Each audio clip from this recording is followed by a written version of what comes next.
अंधकासुर का शिव की सेना के साथ युद्ध।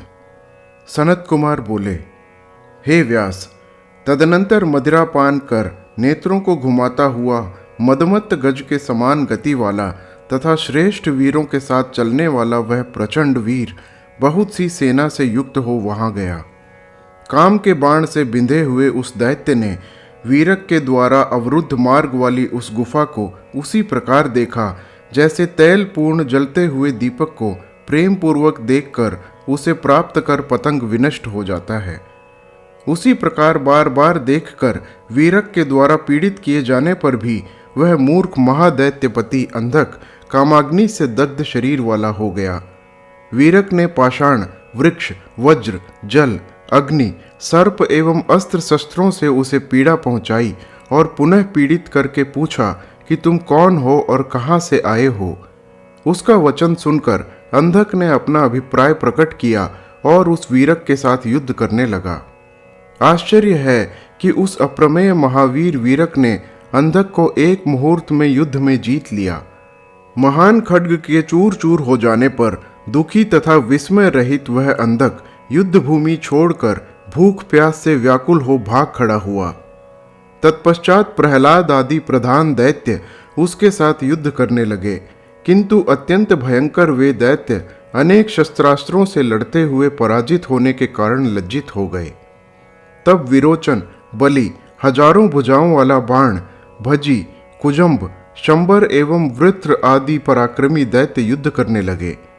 चारों ओर से घेर कर युद्ध करते हुए उन दैत्यों को शिव के गण वीरक ने पराजित कर दिया, उनके दो टुकड़े कर दिए। बहुत से दानवों के मर जाने पर और कुछ के शेष रहने पर सिद्ध संघों ने जय जयकार किया। मेदा, मांस, पीव से महाभयंकर उस युद्ध के बीच गीदड़ आनंद से नाचने लगे एवं रुधिर के भयंकर कीचड़ में विचरण करते हुए मांसाहारी जंतुओं से सारी रणभूमि भयंकर दिखाई पड़ने लगी। उस समय वीरक द्वारा दैत्यों के विनष्ट हो जाने पर भगवान सदाशिव ने दाक्षायणी को सांत्वना देकर कहा, हे प्रिय, मैंने पूर्व में जिस कठिन महापाशुपत व्रत को किया था उसे करने जा रहा हूँ। शिव जी बोले, हे देवी, रात दिन तुम्हारे साथ प्रसंग के कारण मेरी सेना का क्षय हो गया। मरणाधर्मा दैत्यों के द्वारा मेरी अमर्त्य सेना का विनाश हुआ। यह किसी पुण्यनाशक ग्रह का ही प्रभाव है। हे सुंदरी, अब मैं वन में जाकर परम दिव्य एवं अद्भुत वर प्राप्त कर अत्यंत कठिन व्रत करूंगा। तुम पूर्ण रूप से भय रहित तथा शोक विहीन रहना। सनत कुमार बोले, इतना वचन कहकर अत्यंत तेजस्वी महात्मा शंकर धीरे से शब्द करके अत्यंत घोर पुण्यतम वन में जाकर पाशुपत व्रत का अनुष्ठान करने लगे। जिस व्रत को देवता एवं दानव भी करने में समर्थ नहीं है, उसे उन्होंने 1000 वर्ष पर्यंत किया। उस समय पतिव्रता तथा शील गुण से संपन्न पार्वती मंदर पर्वत पर स्थित हो सदाशिव के आगमन की प्रतीक्षा करती हुई अकेले गुफा के अंदर सदा भयभीत तथा दुखी रहा करती थीं। उस समय पुत्र वीरक ही उनकी रक्षा करता था। इसके बाद वरदान से उन्मत्त तथा कामदेव के बाणों से धैर्य रहित वह दैत्य बड़ी शीघ्रता से प्रहलाद आदि दैत्यों के साथ उस गुफा के पास आ गया। उसने भोजन, पान एवं निद्रा का परित्याग कर कुपित हो अपने सैनिकों को साथ लेकर 505 रात दिन वीरक के साथ अत्यंत अद्भुत युद्ध किया। खड्ग, बर्छी, बिंदीपाल, गदा, भुषुंडी, अर्ध चंद्रमा के समान वितस्मित मात्र तथा कछुए के समान मुख वाले प्रकाशमान बाणों, तीक्ष्ण त्रिशूलों, परशु, तोमर, मुद्गर, खड्ग, गोले, पर्वत, वृक्ष तथा दिव्यास्त्रों से उस वीरक ने दैत्यों के साथ युद्ध किया। दैत्यों द्वारा चलाए गए उन शस्त्रों से गुफा के द्वार बंद हो गए। कहीं लेश मात्र भी प्रकाश नहीं रहा। वीरक भी शस्त्रों की चोट से आहत होकर गुफा के द्वार पर मूर्छित होकर गिर पड़ा। सभी दैत्यों से तथा उनके अस्त्रों से मुहूर्त मात्र के लिए वीरक को आच्छादित देखकर तथा यह देखकर कि यह भयंकर दैत्यों को हटा नहीं पा रहा है, गुफा में स्थित देवी ने भयपूर्वक सखियों के साथ ब्रह्मा, विष्णु तथा समस्त गणों की सेना का स्मरण किया। उनके स्मरण मात्र से ही ब्रह्मा, भगवान विष्णु तथा इंद्र सभी सैनिकों के साथ स्त्री रूप धारण कर वहां आ गए। स्त्री बनकर वे देवता, मुनि, महात्मा, सिद्ध, नाग तथा गुह्यक पर्वतराज की पुत्री की गुफा के भीतर प्रविष्ट हुए। उनके स्त्री रूप धारण करने का कारण यह था कि उत्तम राजा के आसनस्थ होने पर उसके अंतःपुर में पुरुष वेश में जाना निषिद्ध है। इसीलिए वे स्त्री समूह के रूप में एकत्रित हो गए।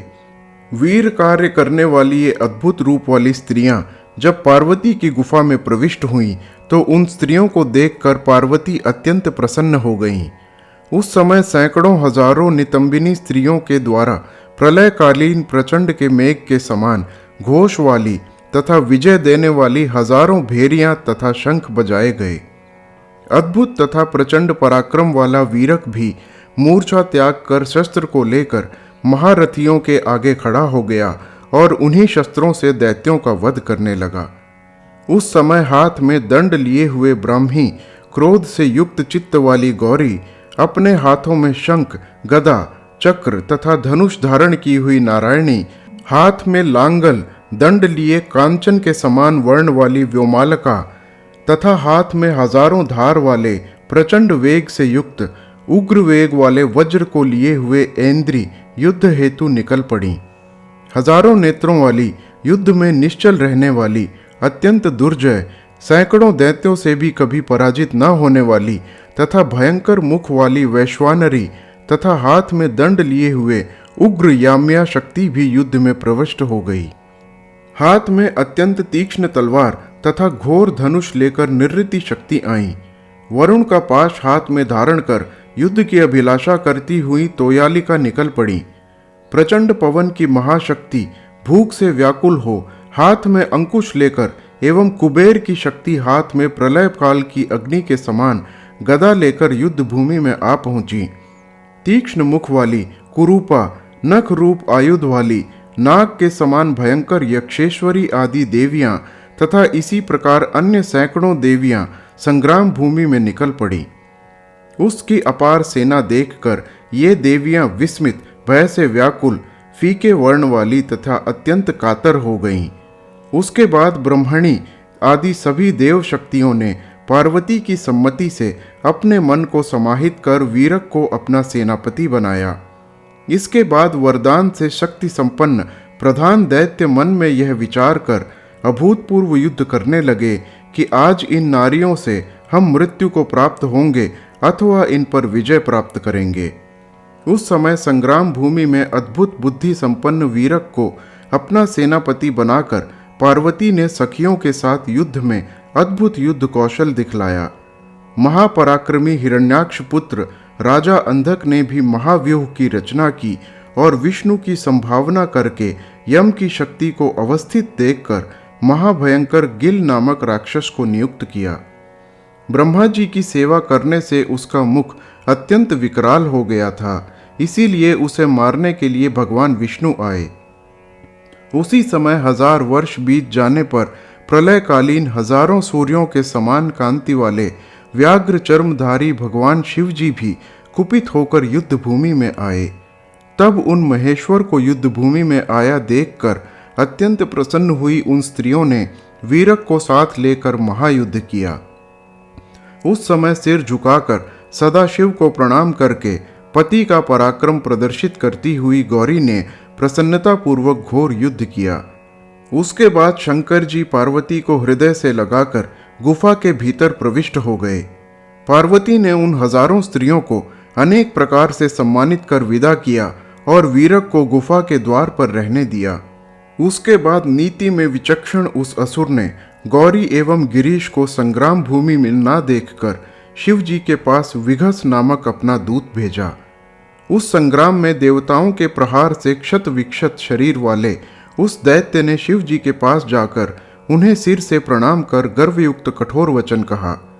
दूत बोला, हे शंभो, अंधक द्वारा भेजा गया मैं इस गुफा में प्रविष्ट हुआ हूँ। उस अंधक ने आपको संदेश भेजा है कि तुम्हें स्त्री से कोई प्रयोजन नहीं है, अतः इस रूपवती युवती नारी को शीघ्र त्याग दो। प्रायः आप तपस्वी को अंतःकरण को भूषित करने वाले क्षमा आदि गुणों का सेवन करना चाहिए। मुनियों से विरोध नहीं करना चाहिए, ऐसा विचार कर मैं तुमसे विरोध नहीं करना चाहता। वस्तुतः तुम तपस्वी मुनि नहीं हो, किंतु शत्रु हो। हे धूर्त तापस, तुम हम दैत्यों के महाविरोधी शत्रु हो, अतः शीघ्रता से मेरे साथ युद्ध करो। मैं आज ही तुम्हारा वध करके तुम्हें रसातल पहुंचाता हूं।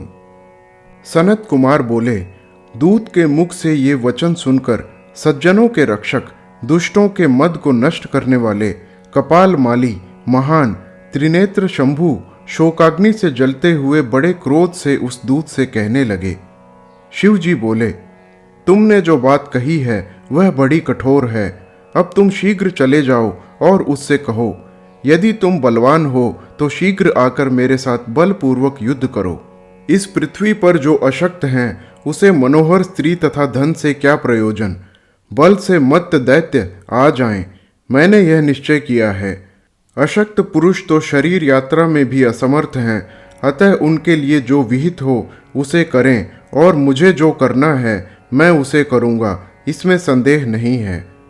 सनत कुमार बोले, शिव जी से यह वचन सुनकर वह विघस भी प्रसन्न होकर वहां से निकल पड़ा और उसके बाद गर्जना पूर्वक हुंकार भरता हुआ दैत्यपति के पास गया। हर हर महादेव।